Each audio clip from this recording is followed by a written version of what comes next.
बिस्मिल्लाहिर्रहमानिर्रहीम। अस्सलामुअलैकुम।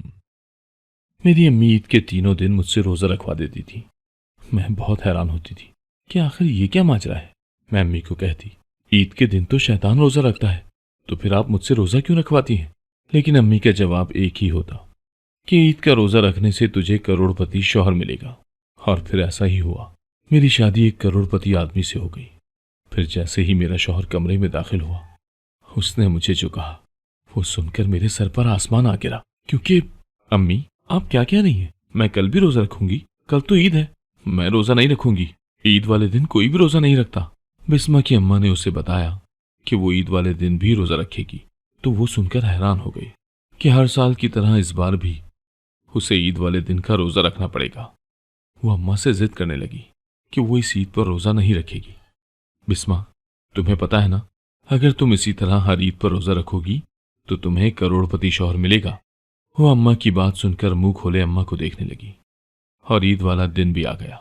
बिस्मा ने रोजा रख लिया। बिस्मा की 3 बहनें थीं। बिस्मा सबसे छोटी थी और बहुत लाडली थी। 2 बहनों की शादी हो चुकी थी, पर बिस्मा अभी तक छोटी थी, जिसकी उम्र 18 साल थी और वो अब तक पढ़ाई कर रही थी। उसकी अम्मा उसकी शादी किसी करोड़पति से करवाना चाहती थी। अम्मा, मैंने कहा भी था ईद वाले दिन रोजा मत रखवाना मुझे, अभी से भूख लग रही है, बिस्मा मुंह बनाते हुए बोली। उसकी अम्मा ने एक नजर उसके चेहरे की तरफ देखा और फिर मुस्कुराती हुई बोली, तुम्हें करोड़पति शौहर मिलेगा इसके बदले में। अम्मा की बात सुनकर वो नफी में सर हिलाने लगी, क्योंकि उसने ख्वाब में भी कभी नहीं सोचा कि उसे करोड़पति शौहर मिलेगा। अभी दोनों माँ बेटी की बहस जारी थी कि उसी वक्त दरवाजे पर दस्तक हुई। बिस्मा दरवाजे पर गई। सामने खड़े अनजान शख्स को देखकर घबरा गई। अंदर आने का रास्ता नहीं देंगी? वो शख्स उससे घूरता हुआ बोला। बिस्मा डर कर पीछे हो गई और वो शख्स अंदर की तरफ चला गया। बिस्मा की अम्मा ने जैसे ही उस शख्स को देखा तो हैरान हो गई। आप सच में आए हैं? मुझे यकीन नहीं आ रहा, आप मेरे घर आए हैं। वो बेयकीनी की कैफियत में बोली। वो एकदम से वहीं चारपाई पर बैठ गया और कहने लगा, अपना वादा मत भूल जाइएगा, वो आपने बस पूरा करना है। इसके अलावा मैं भी तो आपकी हर बात मानता हूँ, आपने भी वही करना है जो मैं कहता हूँ। बिस्मा हैरानगी से अपनी माँ की और उस शख्स की बातें सुन रही थी। अचानक उसकी अम्मा की नजर बिस्मा पर पड़ी तो उसे डांट कर कमरे में भेज दिया। बिस्मा कमरे में आ गई, पर बाहर से अब भी बातों की आवाजें आ रही थी। वो अपनी अम्मा की बातों से परेशान हो गई और अपनी पेशानी से पसीना साफ करने लगी। तो ये वजह थी जिसकी वजह से अम्मा मुझे हर ईद पर तीनों दिन रोजे रखवाती थी। अब से मैं भी अम्मा की बात नहीं मानूंगी। करोड़पति शौहर तो मिलना नहीं है। पता नहीं अम्मा के दिमाग में क्या चल रहा है। वो अभी ये सोच ही रही थी, उसी वक्त बिस्मा की अम्मा कमरे में दाखिल हुई। कितनी बार कहा है तुमसे, जब भी कोई अनजान शख्स घर में आए तो तुम पास खड़ी मत हुआ करो। एक बात समझ नहीं आती? इस शख्स के सामने तो बिल्कुल नहीं जाना चाहिए था। जानती हो वो तुम्हारा। वो कुछ कहते कहते रुक गई और बिस्मा हैरानगी से उन्हें देखती रही। कौन है? कौन है मेरा? बताएं, बिस्मा ने पूछा और उसकी अम्मा की पेशानी पर पसीना आ गया। वो अपना पसीना साफ करती हुई घबराने लगी। अम्मा, क्या हुआ है? आप परेशान क्यों हो गई हैं? बताएं ना मुझे, वो कौन है और वो ऐसी बातें क्यों कर रहा था? बिस्मा ने परेशानी के आलम में अम्मा से पूछा। उसकी अम्मा ने उसे सीने से लगा लिया। मेरी बच्ची, मुझे माफ कर देना, मैं कुछ नहीं कर सकती, वो रोती हुई बोली। बिस्मा को कुछ समझ न आई कि वो क्या करे और क्या नहीं। जानती थी कि उसकी माँ ऐसा क्यों कर रही है। वो अम्मा के ऐसे रवैये से घबरा भी गई थी और उसे डर भी लगने लगा। अम्मा, प्लीज मुझे सच बताएं, कौन था और आप ऐसा क्यों कर रही थी? कुछ तो बताएं। वो रो देने की हद तक घबरा गई, पर उसकी अम्मा ने उसे कुछ भी ना बताया और उससे अलग होकर बाहर चली गई। बिस्मा परेशान सी सारा दिन घूमती रही। उसे कुछ समझ न आई कि वो क्या करे। ईद के तीनों दिन उसने रोजा रखा। अम्मा के कहने के मुताबिक इतना तो वो जान ही गई थी कि वो ये रोजे अम्मा की मर्जी से नहीं रखती। ये अम्मा किसी और के कहने पर उससे बोलती है। अम्मा, आप जितना मर्जी छुपा लें, पर मैं पता लगा कर ही रहूंगी। दिन गुजरने लगे। बिस्मा के साथ उसकी माँ का रवैया बदलने लगा। वो जो भी बात करती उसकी अम्मा उसकी बात को टाल देती। अब तो उसकी अम्मा ने उसके रिश्ते भी देखने शुरू कर दिए थे। वो नहीं जानती थी कि उसकी अम्मा को उसकी शादी की इतनी जल्दी क्यों है। बिस्मा, कल कुछ लोग तुम्हें देखने के लिए आ रहे हैं, तो तैयार रहना। अम्मा की बात सुनकर वो कहने लगी। अम्मा, आपको मेरे लिए करोड़पति मिल गए हैं जो मुझे देखने आ रहे हैं? वो मुस्कुराती हुई बोली। जिस कदर उसकी अम्मा उससे कहती थी कि तुम्हारी शादी एक करोड़पति से करवाऊंगी, अब तो जरूर करोड़पति ढूंढ ही लिया होगा। बिस्मा की बात सुनकर उसकी अम्मा खुश हो गई, लेकिन वो परेशान थी कि आखिर उसकी अम्मा किसी भी आयरे गैरे से उसकी शादी क्यों कर रही थी। इसकी क्या वजह थी। उसकी अम्मा की तो बहुत बड़ी ख्वाहिश थी, लेकिन अब वो ख्वाहिश कहाँ चली गई थी। अगले दिन उसको कुछ लोग देखने आए, पर जैसे ही उन्होंने बिस्मा को देखा तो उसकी होने वाली सास उसे देखती ही रही। फिर अचानक से बिस्मा की अम्मा से कहने लगी, बहन, तुम्हारी बेटी बहुत प्यारी भी है और पढ़ी लिखी भी है, पर मैं इसका रिश्ता नहीं ले सकती। उनकी बात सुनकर बिस्मा की अम्मा हैरान हो गई। बहन, ऐसा क्यों बोल रही हैं? मैं अपनी बेटी की शादी जल्दी करना चाहती हूँ, तो आप ऐसा मत करें और ले लें इसका रिश्ता। बिस्मा को अपनी अम्मा पर गुस्सा आने लगा। क्या वो इतनी फालतू थी जो उसकी अम्मा ऐसे किसी की मिन्नतें करके उसका रिश्ता दे रही थी? अम्मा भी पागल है। अगर ये मेरा रिश्ता नहीं लेना चाहती तो आप क्यों उनको जबरदस्ती दे रही हैं? नहीं, मुझे भी नहीं करनी उनके यहाँ शादी। बिस्मा की बात पर उसकी अम्मा गुस्सा हो गई, पर लड़के वाले वापस चले गए। बिस्मा अपनी अम्मा से कहने लगी, अम्मा, अगर वो यहाँ रिश्ता नहीं करना चाहते तो आप क्यों जबरदस्ती कर रही हैं? मुझे क्यों जलील करवा रही हैं? क्या आपके लिए मैं इतनी फजूल हूं? बिस्मा मुंह बनाती हुई गुस्से में बोली। बिस्मा, तुम अभी छोटी हो, तुम नहीं जानती। अगर मैंने इस महीने में तुम्हारी शादी ना की तो तुम्हारे साथ क्या हो सकता है। वो अपनी अम्मा की बात सुनकर कहने लगी, कुछ नहीं होगा, बस आप वैसे ही परेशान हो रही हैं। वैसे आपकी तो ख्वाहिश थी कि मेरी शादी किसी करोड़पति से हो। आप किसी भी गरीब से शादी करवाना चाहती हैं। आप चाहती हैं कोई भी बस आपकी बेटी को उठा कर ले जाए। आखिर ऐसा क्यों? मुझे आप वजह तो बता दें। बिस्मा दब कर बोली। उसकी अम्मा ने अपना माथा पकड़ लिया। उसी वक्त उसकी अम्मा का मोबाइल बजा। उसकी अम्मा ने मोबाइल उठाया तो दूसरी तरफ से आने वाली आवाज ने उनको चौंका दिया था। वो जल्दी से कमरे से बाहर चली गई और बिस्मा वहीं खड़ी नासमझी से उन्हें देखती रही। या अल्लाह, मुझे कैसे पता चलेगा अम्मा मेरी इतनी जल्दी शादी क्यों करना चाहती है? अम्मा को हो क्या गया है? अम्मा तो कभी अपने इरादों से पीछे नहीं हटती थी, फिर आखिर अम्मा क्यों मेरी इतनी जल्दी शादी कर देना चाहती हैं? मुझे हमेशा यही बताती रही कि किसी करोड़पति से मेरी शादी करेंगी और अब किसी से भी कर देना चाहती हैं। या अल्लाह, मैं क्या करूं? उसके आंसू बह रहे थे। वो अपने आंसू साफ करने लगी और वो खुद को बेबस महसूस कर रही थी। कुछ दिन गुजरे थे कि बिस्मा की अम्मा की तबीयत खराब हो गई।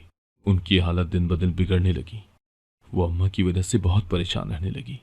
अब उसे लग रहा था कि शायद उसकी अम्मा अपनी इसी हालत की वजह से उसकी शादी जल्द अज जल्द कर देना चाहती थी, पर उसे क्या मालूम था कि उसकी अम्मा उसकी क्यों शादी करना चाहती थी। अम्मा, आपकी दवाई खत्म हुई पड़ी है, मैं बाजार से आपकी दवाई लेकर आती हूँ। बिस्मा घर से बाहर जाने लगी। उसकी अम्मा एकदम से परेशान हो गई और कहने लगी, बेटा तुम बाहर मत जाओ, मुझे डर लगता है। बिस्मा को अपनी अम्मा की बात सुनकर हैरत हुई। पहले भी तो वो बाहर जाती थी, बल्कि पहले तो वो रोजाना कॉलेज जाती थी, अब बाहर जाने में क्या हर्ज था। वो अम्मा के लाख मना करने के बावजूद बाहर चली गई। उसने मेडिकल स्टोर से अम्मा के लिए दवाई ली और जैसे ही वो अपने घर की तरफ जा रही थी, अचानक उसके पास एक गाड़ी आकर रुकी। वो एकदम से डर गई। अंदर से एक लड़की निकली और कहने लगी, गाड़ी में बैठो, बॉस का हुक्म है, मैं तुम्हें तुम्हारे घर छोड़ाऊंगी, जल्दी करो, मेरे पास वक्त नहीं है। वो हैरत से उस लड़की को देखने लगी, फिर नफी में सर हिलाया और वहां से भागती हुई अपने घर आ गई। उसका सांस बुरी तरह से फूला हुआ था। बिस्मा, बेटा क्या हुआ है? तुम इतनी परेशान और घबराई हुई क्यों हो? किसी ने कुछ कहा है?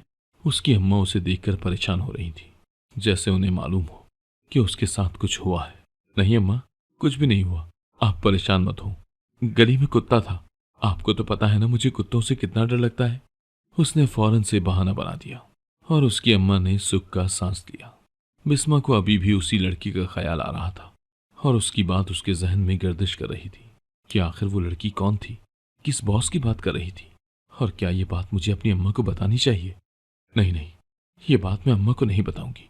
अम्मा तो पहले ही बहुत बीमार है, ऐसे में वो और परेशान और बीमार हो जाएंगी।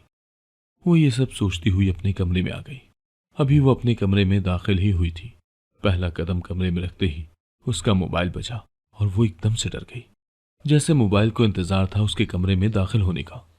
उसने जल्दी से मोबाइल उठाया, कॉल रिसीव करके कान के साथ लगाया, पर दूसरी तरफ से आने वाली आवाज ने उसकी रूह तक को हिला कर रख दिया।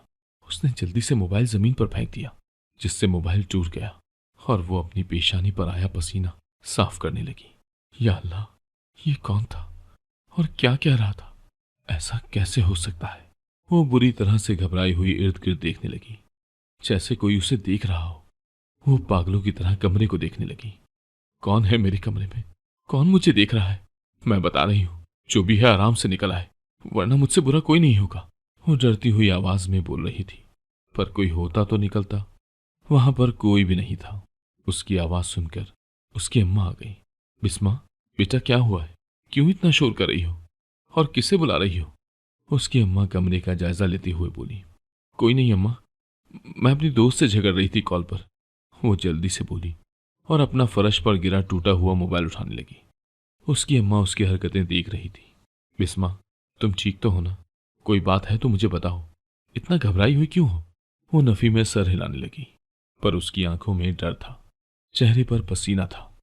उसे मोबाइल पर ऐसी बात कही गई थी जिसने उसकी ये हालत कर दी थी। वो बार बार अपना पसीना साफ कर रही थी, उसके हाथ भी कांप रहे थे। उसकी अम्मा कमरे से बाहर चली गई। चंद दिन ही गुजरे थे कि बिस्मा का एक और रिश्ता आया। उन्होंने भी पहले बिस्मा को पसंद किया और फिर रिश्ते से इनकार कर दिया। उसकी अम्मा उसकी वजह से बहुत परेशान रहने लगी थी। अगले साल फिर ईद आ गई। इस बार फिर बिस्मा की अम्मा ने वही बात की कि तुम्हारी शादी एक करोड़पति से होगी, तुम ईद के तीनों दिन रोजे रखोगी। अम्मा, आपने पिछली बार भी यही बात की थी, पर कोई रिश्ता नहीं हुआ मेरा। मुझे लगता है कि ऐसा कुछ नहीं होता। बिस्मा ने गुस्सा दिखाते हुए कहा। बिस्मा, मैं तुम्हारी माँ हूं, जो कहती हूँ तुम्हारे अच्छे के लिए ही कहती हूँ। तुम देख लेना, मैं तुम्हारी शादी करोड़पति से ही करूंगी, तुम फिक्र मत करो। वो प्यार से उसे समझाने लगी। अम्मा, आप तो ऐसे कह रही हैं जैसे आपने किसी करोड़पति का रिश्ता ढूंढा हुआ हो, बस शादी करने की देर है। वो हंसती हुई अम्मा की बात को मजाक में उड़ाने लगी। उसकी अम्मा परेशानी के आलम में कमरे से बाहर चली गई और वो मुंह खोले अम्मा को देख रही थी। अब उसे अपनी अम्मा पर शक हो रहा था कि उसकी अम्मा कुछ तो उससे छुपा रही थी। कुछ तो था जो वो उसे बताना नहीं चाह रही थी। उनका रवैया भी बदला हुआ था।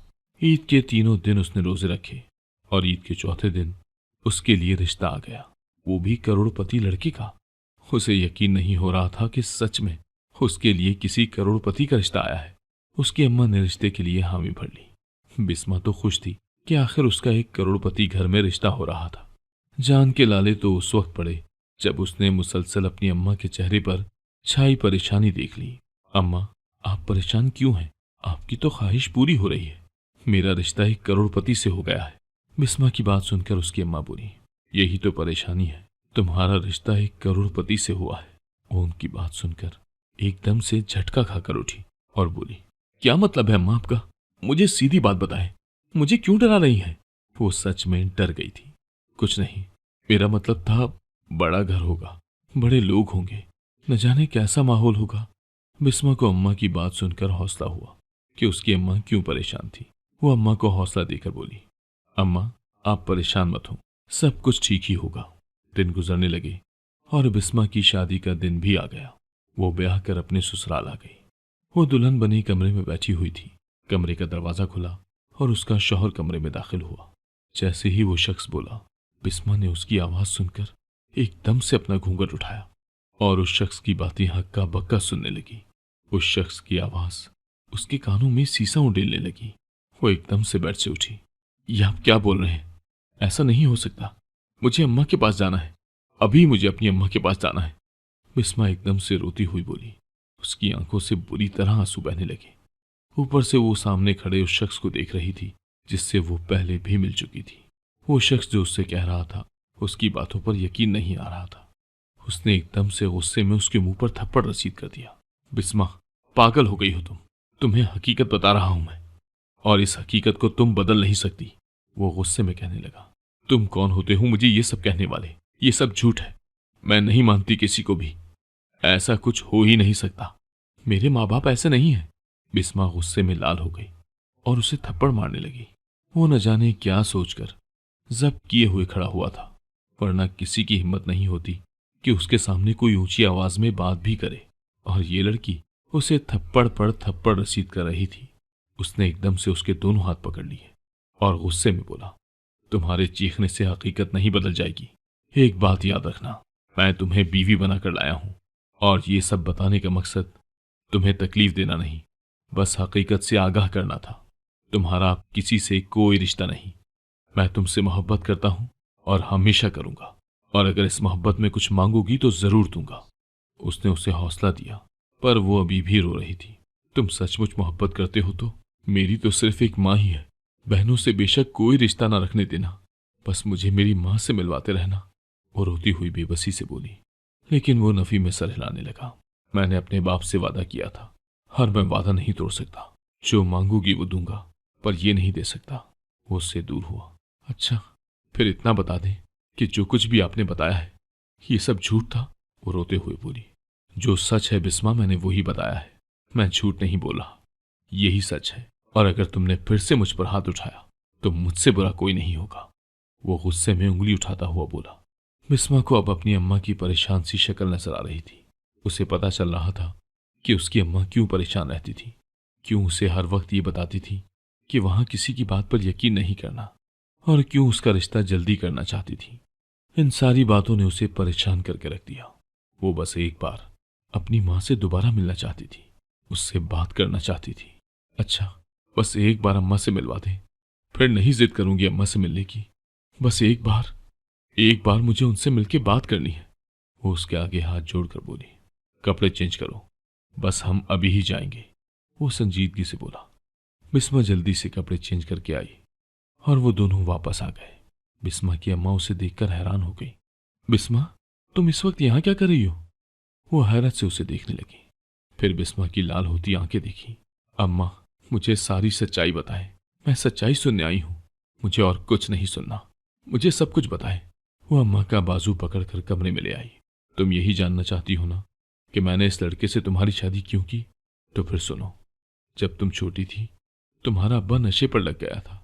उसने कामकाज छोड़ दिया था, सारा दिन घर से बाहर रहता, घर आता तो मुझ पर हाथ उठाता। ऐसे हालात में मुझे तुम लोगों के पेट पालने के लिए लोगों के घरों में काम करना पड़ा। मैं एक घर में काम करने जाती थी। उस वक्त तुम छोटी सी थी, मैं तुम्हें भी साथ ले जाती थी। उस अमीर लड़के ने बचपन ही में कह दिया था कि वो तुमसे शादी करेगा। घर वालों का इकलौता लाडला बेटा था। उन्होंने मुझे कहा कि अपनी बच्ची हमें दे दो। मैंने कहा कि ये मुझे बहुत प्यारी है, मैं नहीं दूंगी। उन्होंने मुझे पैसे दिए और कहा जब बड़ी होगी तो हमारी होगी।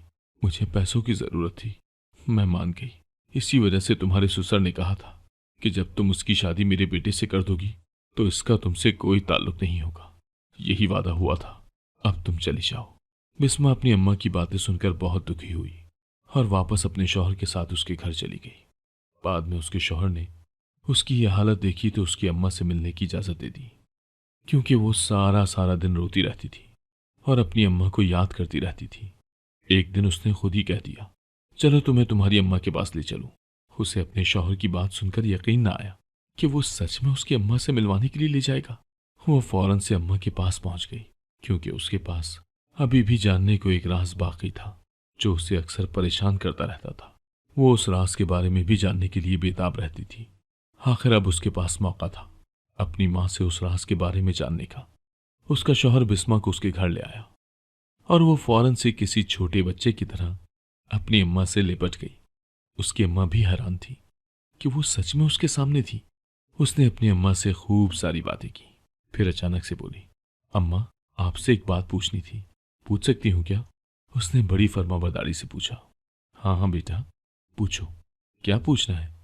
उन्होंने प्यार से कहा। बिस्मा पास बैठे अपने शौहर को देखने लगी, जैसे उसके सामने पूछना ना चाहती हो। क्या हुआ बिस्मा? अगर तुम कहो तो मैं उठकर चला जाता हूं। वो बिस्मा का मुंह देखता हुआ बोला। मैंने ऐसा तो नहीं कहा, बैठे रहिए। आप बस मुझे ये बता दें कि हर ईद पर आप मुझसे रोजे क्यों रखवाती थी? अम्मा आपके कहने पर मुझसे रोजे क्यों रखवाती थी? क्या ये राज मैं जान सकती हूँ? वो दोनों को देखती हुई बोली। वो तो बस मुझे ये होता था कि जब तुम मेरे बिना ईद मनाओगी तो भूखी ही रहोगी। वो हंसता हुआ बोला और हम सब भी हंसने लग गए। अगर आपको आज की कहानी पसंद आई है तो वीडियो को जरूर लाइक कीजिएगा और अपने दोस्तों के साथ भी शेयर कीजिएगा। और हाँ, अगर आपने अभी तक हमारा चैनल सब्सक्राइब नहीं किया तो जरूर सब्सक्राइब करें। मिलते हैं कल एक नई और दिलचस्प कहानी के साथ। अल्लाह हाफिज।